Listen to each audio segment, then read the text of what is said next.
இப்போ எல்லாமே பார்த்தீங்கன்னா எந்த அளவுக்கு நம்ம வந்து பீப்புளை ரீச் பண்ணுறோன்றதை பொறுத்து தான். இப்போ ஃபார் எக்ஸாம்பிள் கூத்துப்பட்றையில் ட்ரைனிங் எடுத்த ஒரு நடிகராக இருந்தாலும் அவர் வந்து எந்த அளவுக்கு போயிட்டு கம்பெனிஸ் எல்லாம் பார்க்குறாரு, எந்த அளவுக்கு டைரக்டர் எல்லாத்தையும் மீட் பண்ணுறாரு, ப்ரொடியூசர் சைடில் மீட் பண்ணுறாரு, இதெல்லாம் அந்த அந்த லிங்க்கு தான் வந்து இங்கே ஃபார்ம் பண்ணி அவங்களுக்கு ஒரு கேரக்டர் உருவாக்கி தரும் ஒவ்வொரு படத்துலையும். ஸோ அதனால் சோசியல் மீடியான்றது ஒரு பக்கம் இருந்தாலும் இது ஒரு வேற ட்ரெண்டு. ஏன்னா ஒரு பேக் ஒரு 10 இயர்ஸ் 5 இயர்ஸ் பிஃபோர் எல்லாம் வந்துட்டு சினிமானா ஒரு பெரிய ஹிட்டும் சரி, இல்லை வந்துட்டு நிறைய படம் வரும்போது நிறைய வரவேற்பு சரி, நிறைய விஷயங்கள் இருந்தது. பட் இன்னைக்கு சினிமா அப்படி இருக்குன்னு சொல்லிட்டு நீங்க பாக்குறீங்களா?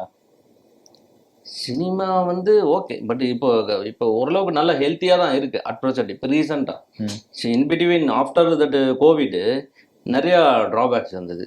ஈவன் சினிமாவில் பிஸ்னஸ் ரீதியாகவும் சரி, நிறைய படங்கள் தேட்டருக்கே மக்கள் வர்றது பெரிய இதுவாக இருந்தது. இன்னைக்கு அட்லீஸ்ட் வந்து நல்ல படங்கள் அப்படின்றது ஒரு அந்த ஒரு 2 ஷோலேயே தெரிஞ்சிருது. நல்ல படங்கள் ஆனும்போது அதை தூக்கி வச்சு கொண்டாடுறாங்க. ஓகே. ஸோ அந்த மாதிரி நிறைய படங்கள் இப்போ ரீசெண்டாக பார்க்க முடியுது. ஸோ அதெல்லாம் வந்து இது ஒரு ஹெல்த்தியான ட்ராவலாக தான் நான். சரி சார், நீங்கள் சொல்லுங்கள், நீங்கள் ரீசெண்டாக எந்த படம் பார்த்து ரொம்ப பயங்கரமாக என்ஜாய் பண்ணீங்க, சூப்பராக இருக்குதுப்பா, இந்த மாதிரி ஒரு ஸ்டோரி நம்மளும் பண்ணலாமே அப்படின்னு சொல்லிட்டு ஃபீல் பண்ணீங்க? இல்லை, நான் ரீசெண்டாக வந்து ஒர்க்கு லோடு கொஞ்சம் அதிகமாக இருக்கிறதுனால ஜாஸ்தி பார்க்கல படங்கள். பட்டு நல்ல பிடிச்ச படங்கள்லாம் இது டூரிஸ்ட் ஃபேமிலி பார்த்தேன், அது ரொம்ப நல்லா இருந்தது. ஈவன் பராசக்தி பார்த்தேன், அது நல்லா இருந்தது. ஓகே, அது பீரியட் மூவியாக இருந்தாலும் அது நல்லா எடுத்துருந்தாங்க சுதா மேடம்.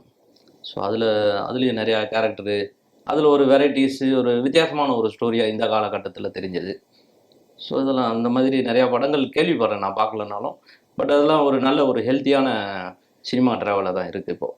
Super sir. நம்ம தமிழ் சினிமாவில் வந்துட்டு நிறைய டைரக்டர்ஸ் இருக்காங்க.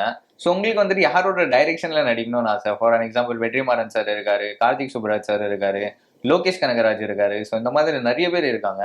உங்களுக்கு வந்துட்டு யாரோட டைரக்ஷன்லப்பா இவங்க டைரக்ஷனில் நம்ம நடிச்சிடணும்ப்பா அப்படின்னு சொன்னால் யாரும் சொல்லுவீங்க? எனக்கு வந்து எல்லாரோட டைரக்ஷன்லையும் நடிக்கணும்ன்றது சார்.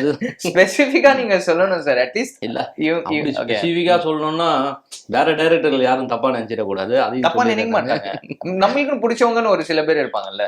ஸோ அப்படி பார்த்தீங்கன்னா இப்போ கரண்ட்ல வந்து Nelson sir. Okay. Nelson sir அவர் வந்த பீரியட்லேருந்து ரொம்ப நல்ல ஒரு டைரக்ஷன் சூப்பராக பண்ணிட்டு இருந்தார். கோலமாவ கோகிலாலேருந்து.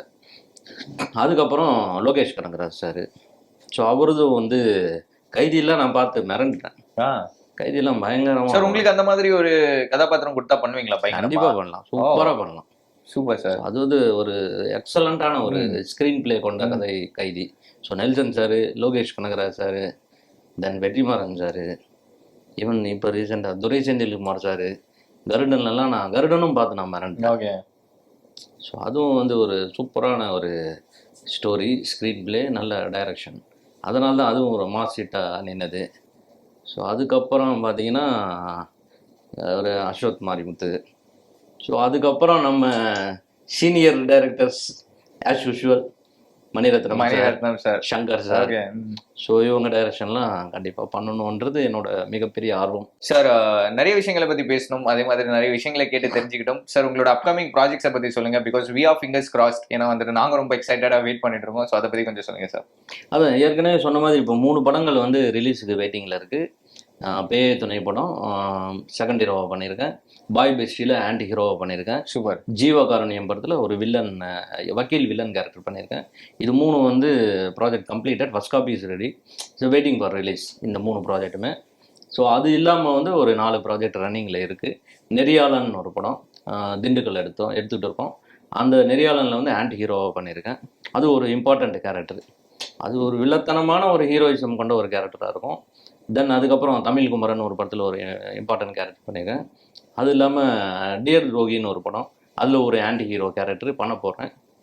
ஸோ அதுக்கப்புறம் வேறு இன்னும் 2-3 ப்ராஜெக்ட்ஸு பேசிக்கிட்டு இருக்காங்க. இதில் 2 ப்ராஜெக்டில் வந்து நான் ஹீரோவாக பேச்சுவார்த்தை போயிட்டுருக்கு.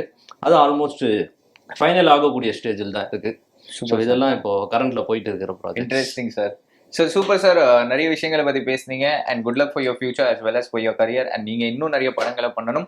அதே மாதிரி உங்களோட வேல்யூபிளான டைம் எங்களுக்கு கொடுத்ததுக்கு நன்றி sir. Thank you so much for having you here. Thank you so much sir. Thank you.